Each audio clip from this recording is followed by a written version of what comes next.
Nirav Modi, Mehul Choksi, Vijay Mallya. These people have become household names for orchestrating massive bank frauds and vanishing into thin air.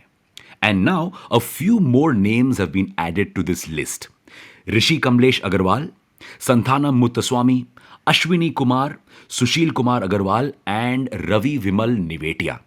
Together, these people have orchestrated the biggest bank fraud ever, worth 22,842 crore rupees. But what's the story behind this fraud?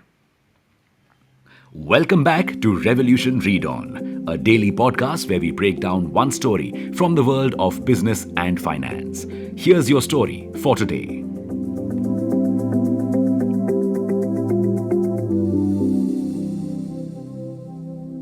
Rishi Kamlesh Agarwal and the others we've mentioned are all associated with ABG Shipyard Limited, which is owned by the ABG Group.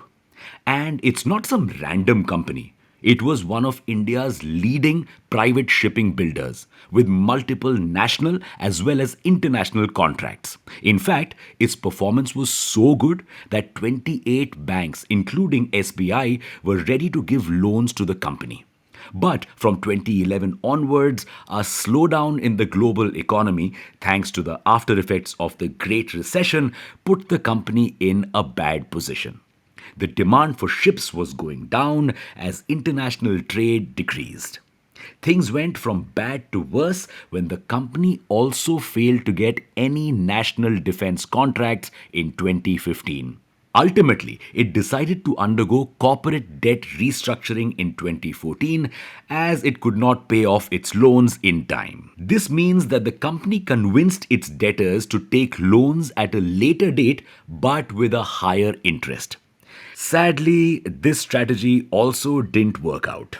So, in 2016, the company, now desperate to escape bankruptcy, offered debtors a 51% stake if they forgave loans worth 16,397 crore rupees.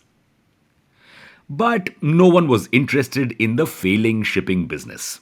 The company ultimately began liquidation proceedings in 2019, which was set to fetch around 1,480 crore rupees. So far, this seems like a regular old sad story. But there's a twist in the tale. After a forensic audit of ABG Shipyard's financials came out in 2019, it was discovered that the company was not just in trouble because of the global economy.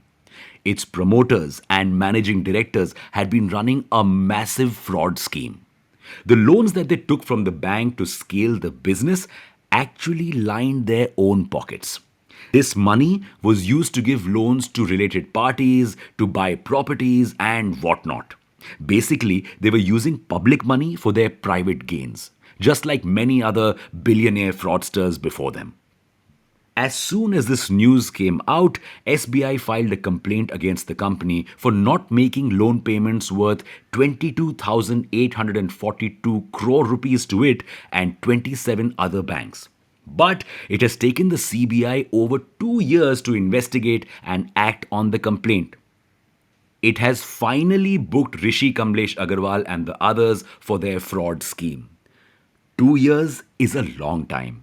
But this isn't a one-off case. Bank frauds are constantly on the rise, increasing from 3,499 in April to September FY21 to 4,071 in April to September FY22. And do you know who ultimately loses because of this? People like you and I. The taxpayers' money is ultimately used to make good of this loss. Something needs to be done, and something needs to be done fast. SEBI has proposed new rules regarding related party transactions to try and stop such frauds. The rules taking effect from the 1st of April state that companies will have to get approval from shareholders for related party transactions above 1,000 crore rupees or 10% of its annual turnover, whichever is lower.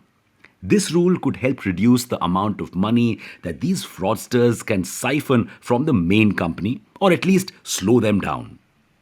But will this be enough to stop the clever scammers? Or do we need newer and stricter rules? We are yet to see. And that's your story for today. Thanks for listening in. We'll be back tomorrow.